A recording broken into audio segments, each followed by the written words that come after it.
কমিউনিস্টরা সবসময় গরিবের দোহাই দেবে, আর কমিউনিস্টরা গরিবের চাইতে চাঁদা তুলে নিজের পেট পাবে।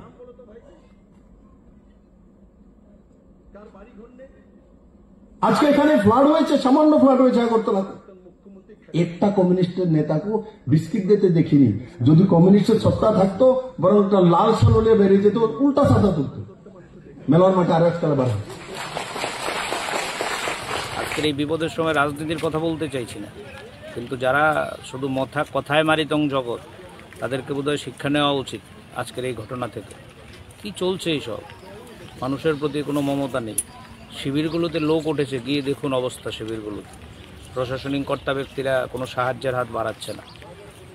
আমরা তো এখানে বিরোধী দল, আমরা ইচ্ছে করলেও তো সব করতে পারছি না। কিন্তু আমি আপনাদের কাছে বলছি, আমরা রাজনীতি দেখছি না। আমরা আমাদের বন্ধুদেরকে, আমাদের হিতাকাঙ্ক্ষী যারা আছে সবাইকে বলেছি মানুষের পাশে ছিলাম। আজকেই আমরা সিদ্ধান্ত করেছি ড্রাই ফ্রুট সংগ্রহ করে পাড়াতে পাঠাবো, বিভিন্ন জায়গায় পাঠাবো।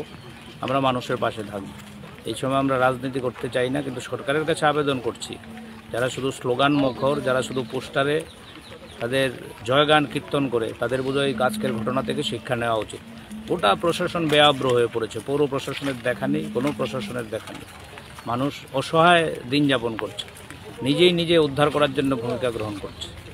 এই লজ্জার রাজ্যের আমরা প্রশাসনের কাছে আবেদন করব, তারা এ থেকে শিক্ষা নিয়ে আগামী দিনে ডাবল ইঞ্জিন, ট্রিপল ইঞ্জিন, ওই স্মার্ট সিটি, এই স্লোগানগুলো যখন দেবে তখন একবার ভাববে।